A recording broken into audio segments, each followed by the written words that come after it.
Minhas caras e meus caros, a democracia na Universidade Federal de Campina Grande está definitivamente em risco. Hoje foi publicado o regulamento da consulta para a escolha de reitor e vice-reitor da UFCG para o próximo quadriênio. A consulta à comunidade poderá ocorrer em até 2 turnos, no dia 3 e 13 de dezembro, caso seja necessário um segundo turno. Já a reunião do colegiado pleno está prevista para ocorrer em escrutínio único no dia 13 de dezembro. A consulta à comunidade será paritária. A votação no pleno, no entanto, será proporcional, ou seja, com pesos de 70, 15, 15, conforme é previsto na lei. Pela primeira vez, teremos segmentos da representação comunitária organizando um pleito para a escolha de reitor. Segundo os organizadores, conforme matéria publicada no site dedicado à publicação do regulamento, trata-se de uma conquista histórica, pois estará fundamentada na valorização da paridade. No entanto, faltou explicar que essa paridade é fictícia, uma vez que a consulta será informal e o pleno já deliberou pela não vinculação ao resultado, ou seja, não será obrigado a seguir o que foi decidido nas urnas. Enquanto servidores, não podemos abandonar a fé no profissionalismo dos nossos colegas que estão no colegiado e estão nos representando. Porém, estou na UFCG desde 2010 e já presenciei 3 consultas para a escolha de reitor e vice-reitor, participando inclusive ativamente da última consulta realizada em 2020, enquanto membro do colegiado pleno e integrante da comissão responsável pelo processo. Recordo-me das diversas reuniões deliberativas para que a consulta ocorresse de forma inclusiva e participativa. Vivíamos, então, as sequelas da pandemia que nos obrigou a realizar uma consulta virtual. Contudo, o sistema utilizado era auditável e de fácil acesso para todos. De acordo com o texto divulgado neste regulamento, a opção pela consulta será através do SIGA-A. Então, a eleição será limitada por um sentimento de incerteza. O processo sempre foi de responsabilidade do pleno, que, apesar da proporcionalidade, costumava refletir o que era deliberado pela comunidade acadêmica. Este ano, conforme já mencionamos, a comunidade será fundamentada na informalidade. E o que é que isto significa? Significa que a paridade, tão defendida pelas representações, é algo ilusório, já que a decisão final será do próprio pleno, sem o constrangimento de seguir o que foi deliberado pela comunidade, o que coloca em xeque, mais uma vez, a democracia na UFCG. Percebam, não é uma questão de ser ou não favorável ao uso de tecnologias para aprimoramento no caso das consultas.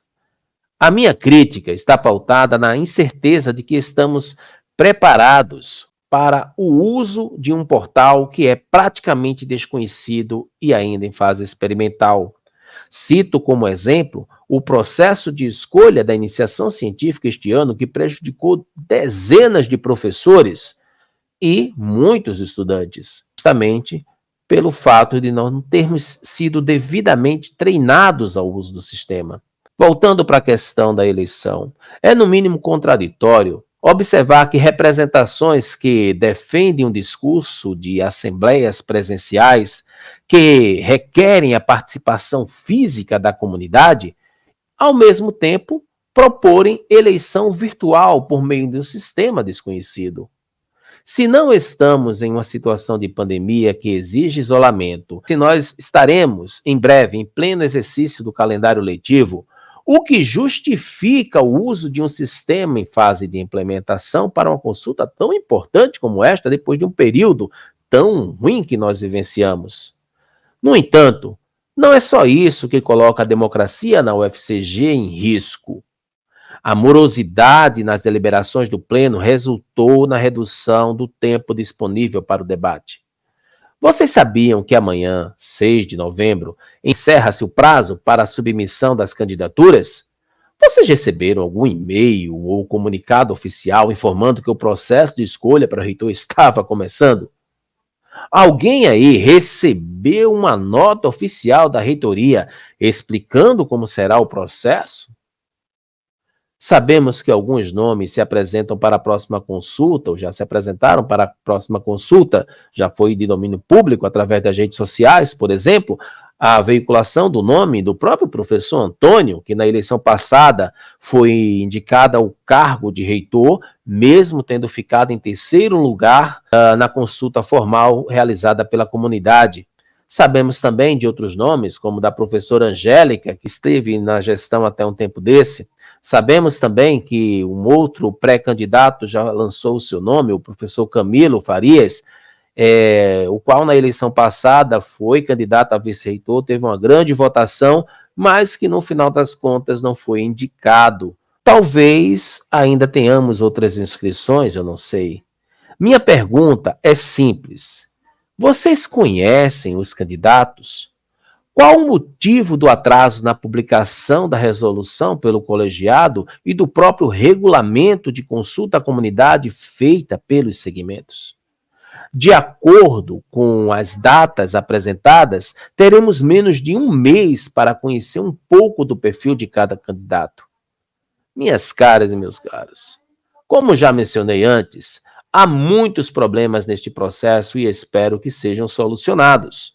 No entanto, gostaria de finalizar destacando um ponto. É inconcebível que segmentos da representação da comunidade acadêmica, cientes das dificuldades vividas nos últimos anos, mantenham a opção pela consulta por meio de um sistema que ainda é uma incógnita para a maioria da comunidade. A consulta precisa ser presencial, pois essa é a única forma de garantir um pouco do que nos resta de democracia na UFCG. Nós estaremos aqui. Nos últimos 12 meses, o grupo de pesquisa GIDES realizou 2 consultas à comunidade voltada para a intenção de voto, foram consultas de opinião pública. Enviaremos ainda um outro convite para uma nova consulta após sabermos quem serão os candidatos. Faremos convites para sabatina e debates, mas me preocupa o tempo, né? A expectativa, no entanto, é de que os candidatos aceitem participar, que possamos dialogar com a comunidade, que possamos fazer uma UFCG de fato democrática. Um grande abraço para vocês e até a próxima.